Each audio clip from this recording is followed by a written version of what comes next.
Ek is Miana Jacobs in Hoërskool Riebeekrand in graad 9 en ek doen redenaars. Ons taaltuin is vol kleure van klanke en geure van geveelde woorde.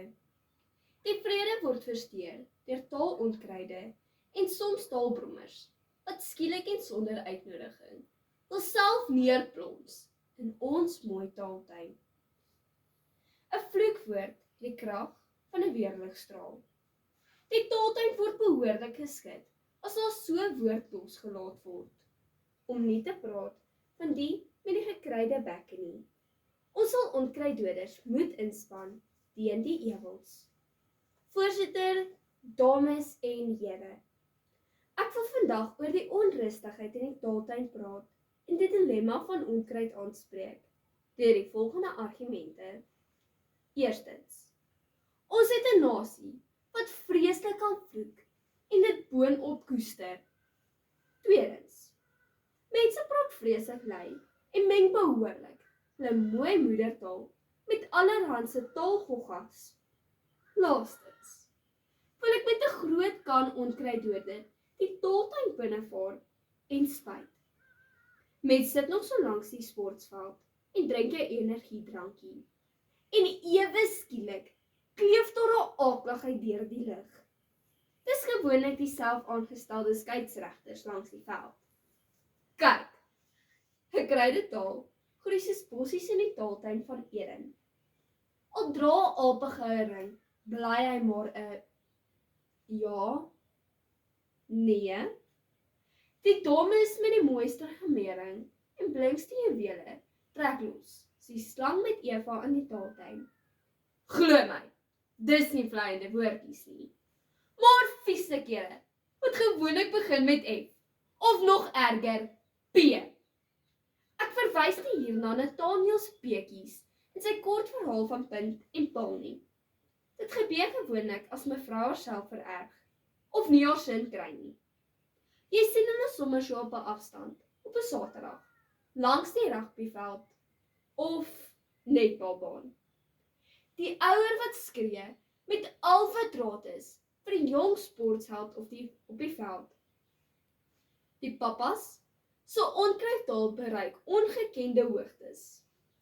Veral as die koeldrank iets sterkers bevat. Liesel Skeepers, ervare joernalis van die Noord-Vrystaat, skryf oor die gekryde bekke op 27 Mei 2025 in die Parys Gazette in haar artikel 6 tipe ouers langs ons sportvelde. Watter een is jy?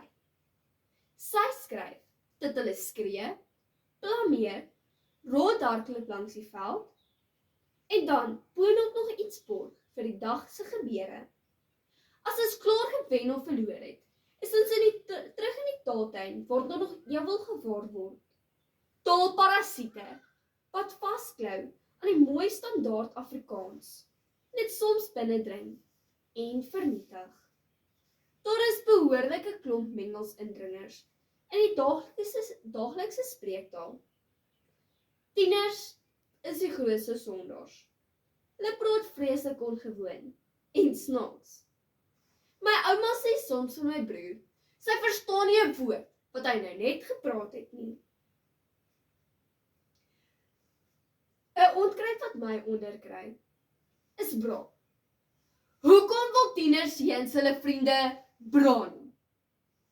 Ander taalbossies wat in my mooi taaltuin se grasperk groei is awe, awesome en cool.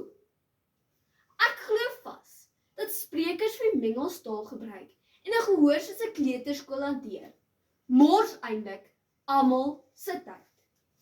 Majoor Nicholas Silverbottom skryf ook oor die onkruidaanslag op ons taal in sy artikel. Afrikaners wat so mengels praat. Op 28 Julie 2022. Netwerk 24 berig. Dis beslis nie altyd cool as jy brase awesome probeer praat nie. Want ons word in elk geval nie toegelaat om ons opstelle so te skryf nie. Ek wil die harmonie in die taaltuin nie verder versteur hê nie. Ons moet die indringers, onkruidwoorde en stinkmengels probeer uitvis, met wortel en tak. So, bring die onkruiddoders en red die geskrewe en auditiewe onkruide met mening uit. Ons het meer probeer om te praat soos wat ons skryf. As ek 'n opstel met skryfverpunte, gaan ek noukeurig kyk om die korrekte grammatale reëls toe te pas. En beslis nie vir juffrou van haar stoel af te skok met ongure, taalkakiebosse of onkruidwoorde nie. Tydens saalopening gaan die hoofleiers beslis probeer om op hulle beste die algemene en beskaafde vorm van gesproke taal te uiter, sonder 'n slang in die boom of woordparasiete, so hier en daar nie. Dan, op 'n Sondag in die kerk, gaan Pa beslis sy stem verhef, as dominee onkruidagtig preek. Amor, skrywer van die Pink Tamatie blog, in die artikel, wat Afrikaans is mooi, skryf op 22 Januarie 2025, ook, dat sy by 'n vriendin gehoor het, hoe sy dit haat, as mense so onkruid in 'n taaltuin laat groei. Sy skryf voort, dat Afrikaans sulke pragtige spreekwoorde, met ryke betekenis het. Nou vra ek julle, hoekom wil sommige tonge dan steeds passiewoorde uiter? Voorsitter, dames en here, medesprekers, kom in opstand teen die onkruid in ons taaltuin. Laat ons begin trots suiwer praat, sonder weerligwoorde, sonder mengels. En mag ons meer bewus wees van die taalrose in die Afrikaanse taaltuin en nuutskeppings, as ook geskikte idiome aan te leer en te koester. Gebruik dit teen die onkruiddoder, teen